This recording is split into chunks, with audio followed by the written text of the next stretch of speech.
Hello and welcome to the Worship Band Builder Podcast, where we are working with you to lay the foundations for skillful worship. I'm Eric Roberts, and I'm joined today by my lovely co-host, Emily Roberts. Hello, everyone, and welcome to podcast number 20. Podcast number 20. Whoa, we've been so busy. I really can't believe we've done 20 of these. I feel like we just got started.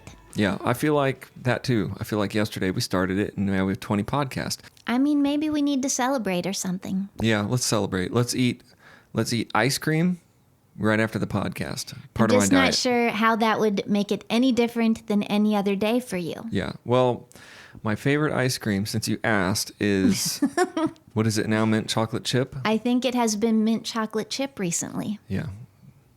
That's what I've been Which is eating. a good one. Yeah, mint chocolate chip. And Emily's favorite ice cream is nada. She's like, I don't want to eat ice cream. I don't eat a lot of ice cream. It's true. Yeah. And Augie doesn't like ice cream either. Well, I am thinking about creating an effective song set list for my worship band this week, and I don't know what to do. What do I do, Emily? That was an interesting segue. Yeah. I liked that. From ice cream to set list. Yes, ice cream to set list. Right. It's not like when you're standing in front of the ice cream aisle, like yesterday at Walmart. We went to Walmart, me and Augie, and we're just standing there looking at all the ice cream. And that's kind of what you're doing every week when you're looking at your songs. You're like, what do I do? And I was just thinking like, they didn't have any mint chocolate chip at first. It was hiding. And I thought, what did you do? I thought pandemic was for real pandemic. And then I saw two little gallons kind of tucked behind the other ones. And I was like, oh. Ooh. So Boy, yeah. Barely missed that bullet. Yeah. So you're looking at your songs and you're trying to create an effective set list, and you got to do this every single week. And Emily, these are great notes. Why don't you take us through this? First of all, let's talk about what is an effective set list. What do we mean by effective? Well, and I thought about this because we're working on a new special secret course for a new special secret partner that we'll probably unveil. Unveil, maybe. We'll unveil in a couple weeks as it comes down. But I was thinking about this for that, and I was thinking this is one of the keys to becoming like a successful worship leader, because your song set list is almost everything. Once you've done everything else, if you pick really bad songs or if you don't have the right flow, a lot of awkward moments happen. So you're asking, what is it? It's one that really helps people worship and that flows and that feels good and that just does what it's supposed to do. So first of all, what are you trying to do? And then that set list can really mess you up. That's true.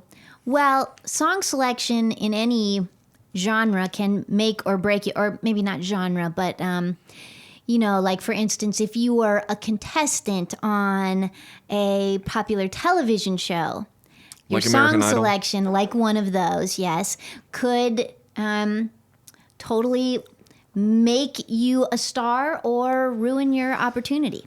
Yeah, we've seen that like in American Idol where they pick, or some other show like that, where they pick a song that's like, oh, that's terrible. And then the next week they pick a different song that's like amazing. You can tell. And that's kind of what I do as a worship leader. I know these aren't your notes yet, but I pick the songs that I like and that I'm comfortable with.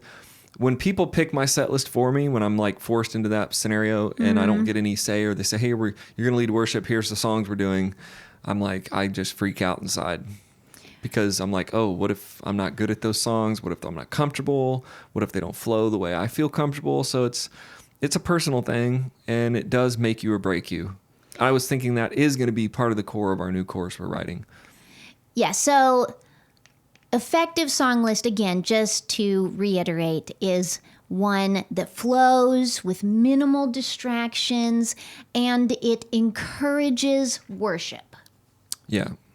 Yes. It does what it's supposed to do. So if you're doing this worship for a healing crusade, and I just said that because I've been talking to these healing crusade guys lately, you're going to be picking upbeat songs, healing songs. It does what it's supposed to do as well. Not just it's effective because it's going. So your church, whatever you're supposed to do, you're supposed to lead people in worship. You're supposed to have people celebrate and then pray. Your set list should facilitate that. It should successfully do that as well. Yes. So it does what it should. Sometimes what I'm trying to get at for all of you out there, hanging on the edge of your seat, is sometimes the set list is meant to do other things. Yes. for the event. Yes. So we will get to that, but I want to start with organizing your Big 50. You remember your Big 50? If you listen to the podcast, I don't know, maybe it was like last week, I think. I think it was just last week. Yes. So that would have been maybe 19. Go listen to it. It's a good one. The songs that you are regularly using, you want to organize them into 3 groups. Your fast songs, your mid-tempo songs, and your slow songs, your ballads. Okay? Because that is what's going to help you plug the songs into the right places in your set. Okay, good. Yeah, so if you notice me, I'm going to open up with a fast song almost 99.9% of the time. So no need to look at all 50. I'm going to look at our top 10 or 12 or 15 fast songs, and I'm going to be thinking, what is the fast song? And that's a good tip, Em.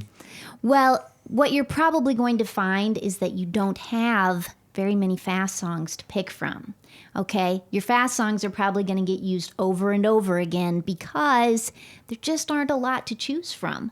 And that's been true for a lot of years. So songwriters, take a note, write some fast songs for us. Yeah, I we like need this. more fast songs. As well, this would be good because you can, when you're looking, okay, I need fast songs, when you're choosing new songs or when you're looking, this would be a good way to have part of your list organized, because you're going to go, oh, they want like a song before the offering. That's probably going to be a mid-tempo or whatever, and you're just going to look at that part of the list. Right. So good deal. So sometimes it's good to start with a fast song. Let's talk about our first song.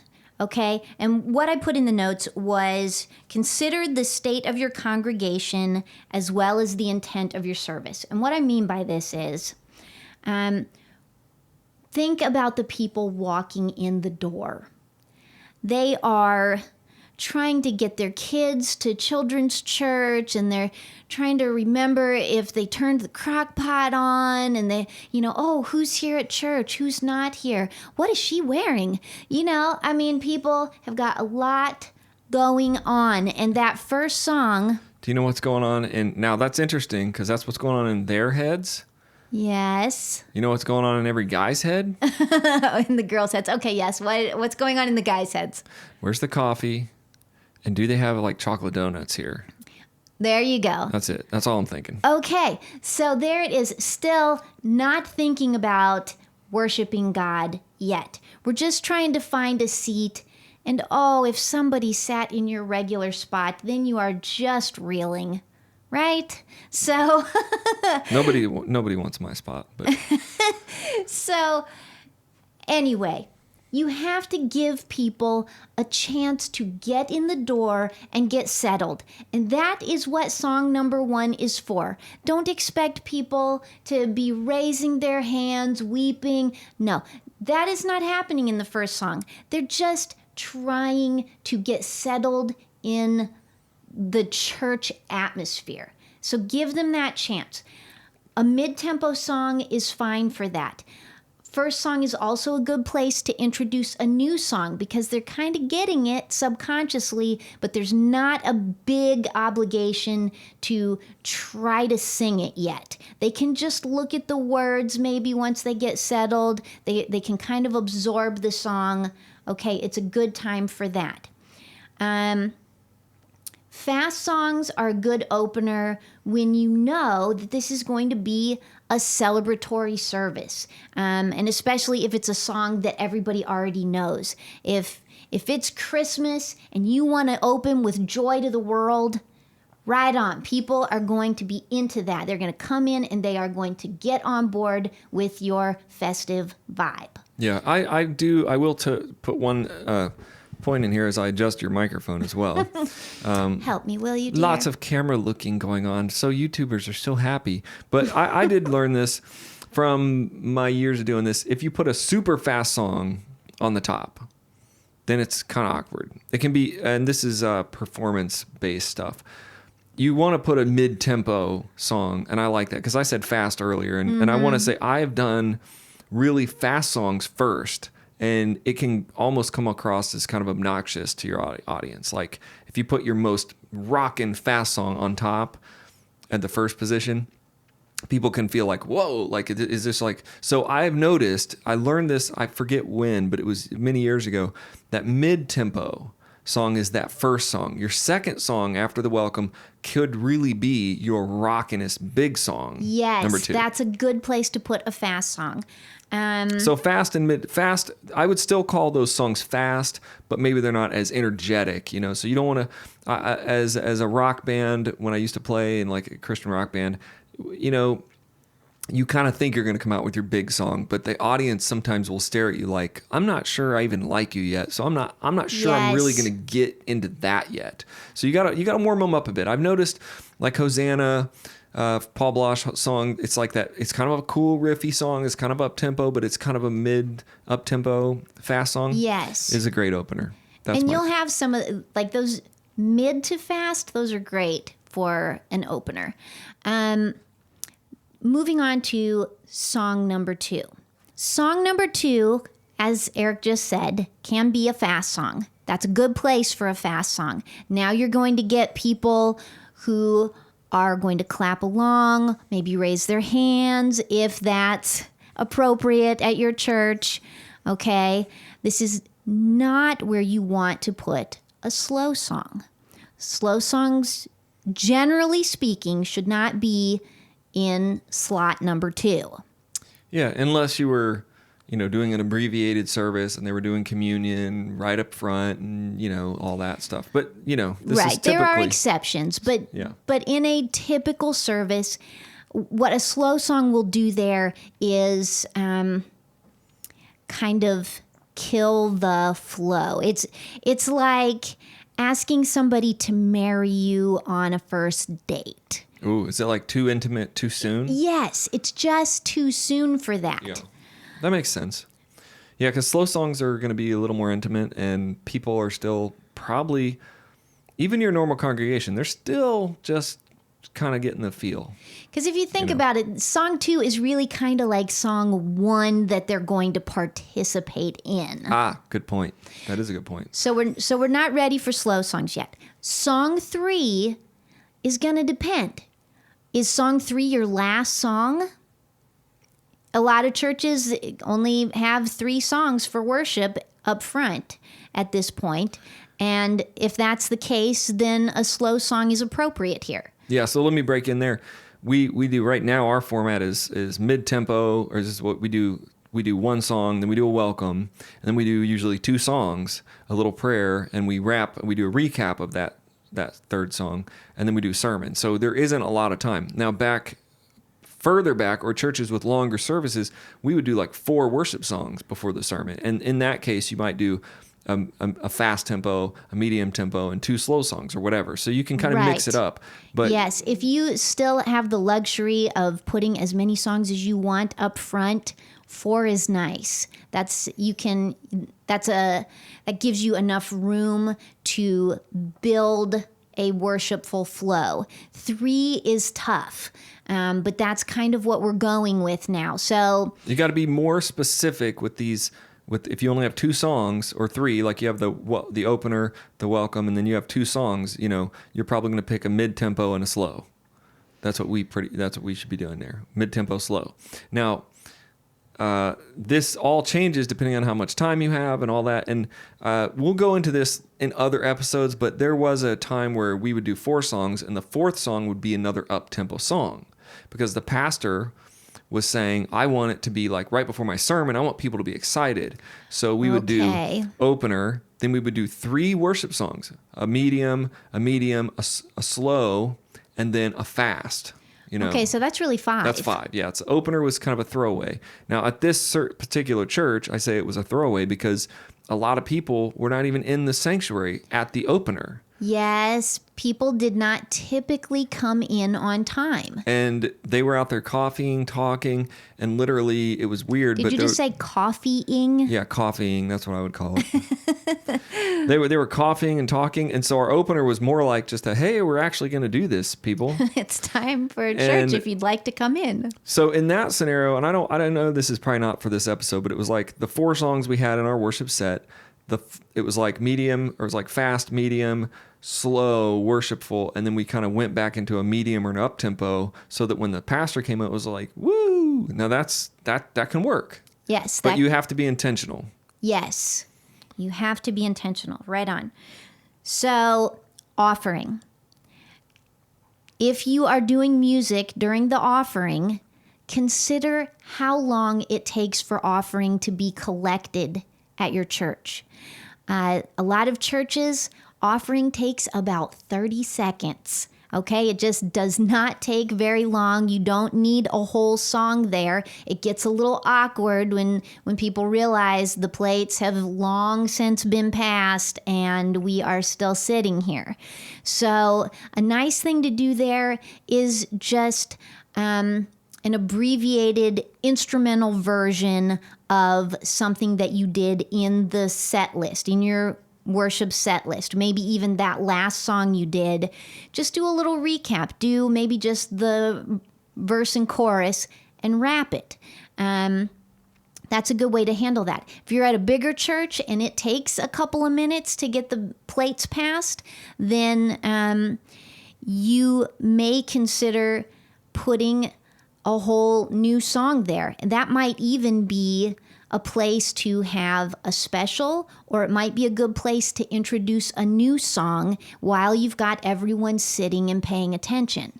Yeah, they did that at Fairhaven a lot. The offering would actually be a break point, but then after about 2 verses, when the plates were done, then they would be like, stand up, and they would sing this big, everybody would sing along for another chorus or 2, and then the pastor would come out. So you could do that. And I'll probably say this at the end too, but what we're talking about are little methods. One thing that I would suggest you're doing as you're thinking about this, pull out some of these methods, start doing them over and over again. So we do the same service order practically every week now at our church. And the good thing about that is we're used to it.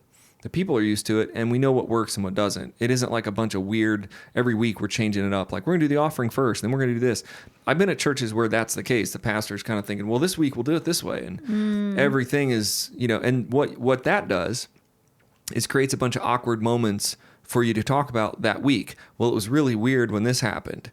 So you can do some awkward moments, but as you figure out, like, this flow works, you can create, like, that works for our timing, works for our pastor, and then you can start planning out, like we've talked about in past episodes, for 3 or 4 months at a time, because I'm going to need 3 songs and then an offering. I'm going to need 3. So that's I know off your notes, but that's okay. Relevant to how as you're starting to hear us talk and go, oh, that would be interesting to try this.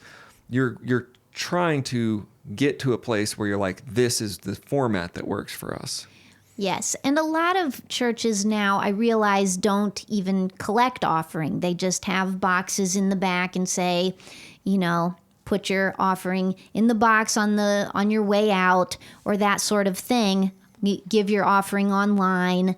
I'm just talking to churches that are doing the traditional pass the plate offering. A lot of people pass the plate. It's the best part of the service for me. Why is that? I don't know. I'm just being funny. It's the favorite part of the service for every pastor. Well, God does love a cheerful giver. Yeah, and pastors love cheerful givers. I'm going to keep saying that. Just keep picking on all you pastors out there. Stop. I love it. Pastors, I've been in funny scenarios where I'll just say, like, well, let's just take out the offering, like when we're trying to do a set list and stuff. I just say it just to mess with them, because they look at me like I just take out the offering. I came off some kind of alien planet. I'm like, well, you just take the offering out this week, and it's like they just. I can say that because I've been in ministry long enough with a lot of pastors. So some of them are very excited about the offering moment, and some of them are like less excited. They want it to be downplayed. But however you do it, your people are going to be used to it. Yes, we don't like change. We like to know what to expect when we get there. Yeah. And passing the plate still does work. There's lots of statistics out there that I was reading about with some pastors years ago. And if you don't pass the plate, then sometimes people will give less or whatever. So passing the plate's good. Pass the plate, pastors. It's good to do. Okay. Finally, a closing song. Some of your churches wrap with a closing song. And And this is kind of a wild card. Generally, you could say that a slow, reflective song is good there, so people have a chance to just kind of soak in what the pastor talked about that day. But if he's talking about, spiritual victory or going out there and reaching the world, and it's more of a rousing sermon, and you know that ahead of time, you could send people out with an up-tempo song, and that will be in their heads all day probably. Like a Ron Canole song. Yes, sure, Ron Canole. Like God is Able. Yeah, because that was like, how long ago? I don't know, but today I was talking to my friend about that, and he was like, if Ron Canole comes on, revival's going to break out. We were talking about it's like, I've lost my, but yeah, you could send people out with, some big song. It could be slow, it could be fast. I think the closer is just one of those things that you have the ability to change up a lot depending on the week. Yes, there's more room to be flexible there. That could also be a place to introduce a new song. That's another place where people are just sitting and potentially listening. They could sing along, but they don't feel like they have to right there. Yeah, if your pastor's speaking on some serious topic and you come up and start singing some song like Trading My Sorrows or God is Able or some big, I'm saying all references to people. Half of you watching this are not even old enough to remember those songs. So ha ha ha. Trading My Sorrows. If you're gonna have a really somber sermon about confessing your sin, and then you come out with Trading My Sorrows, it's gonna be awkward. What's the one? Lion and the Lamb. Lion Is that and the what Lamb. It's called? There. Okay, for all of us new worship leaders, Lion and the Lamb. We're gonna come out with that song, and it's gonna be weird. So just fit the song to the moment and use the song for the ministry. That's going to guide you, I think, in the closing. But the closing can be used in so many ways. It can be anything, but it has to be artistically, spiritually tied to what's happening. I mean, I'm saying this, but I think people would do that. They would just say, we're going to do this song, and it's just going to happen. Well, in order to, what did you say, artistically and spiritually tie that to what's already happening, Yeah. You have to be in communication with the pastor. If Yeah. you don't know ahead of time, then stuff like that can happen where he's preaching something very somber and you end on a very peppy tune. Yeah, like God is Able. So I think something that really sparked in my mind as we're going through this is just having a format, testing the format, making that format yours, and then molding it and being comfortable with it. As a worship leader, the set list is important, and it's important that you're comfortable. If you're not comfortable, that's because you asked what makes an effective set list. A lot of it is about you as the leader. If you're uncomfortable with it, if it's awkward, if it's not working for you, it's probably not working for them. It's not going to be effective. That's a really excellent point. It's not like it's all about you, like being funny, but it kind of is when you're working as an artist. If you're comfortable, if you're feeling good, if you know where the flow is going, people are going to flow with you, and it's going to be. It's you're gonna the feel good. leader of the worship, and they will follow. If you look uncomfortable, they will also feel uncomfortable. Yeah, they'll probably start looking down, drinking their coffee, taking bathroom breaks in the middle of your song, stuff like that. That will make stuff like that. Yeah, Just that will make. For example, start reading their iPhones while you're trying to pray. Well, that's good, Emily. Thanks for putting this together. Sure, honey. She's been My putting pleasure. this together because I've been running. I'm exhausted right now. I should have talked about that in our 5 minutes before the podcast. How exhausted I'm feeling. Oh, but it was such a treat to talk about your hair and Ricola throat drops. If you missed our 5 minutes before the podcast, let us know what you think. Also, go to Worship Band Builder. This is just part of what we're doing. We're doing more courses. We're doing more YouTube videos. We'd love to have you subscribe to the channel. Really important because we're growing the channel. every day, every minute. And, it's a passion of ours right now is to grow that, to reach more people. And so share it. Share it on your Facebook page. It makes a huge difference to us. And also check out the resources at worshipbandbuilder.com. Well, how about tell us about your song set list? Give us one that really worked well for you. I would love to hear some of your best set lists. Oh, that would be good. She Yes. is brilliant. All right, we'll see you on the next episode.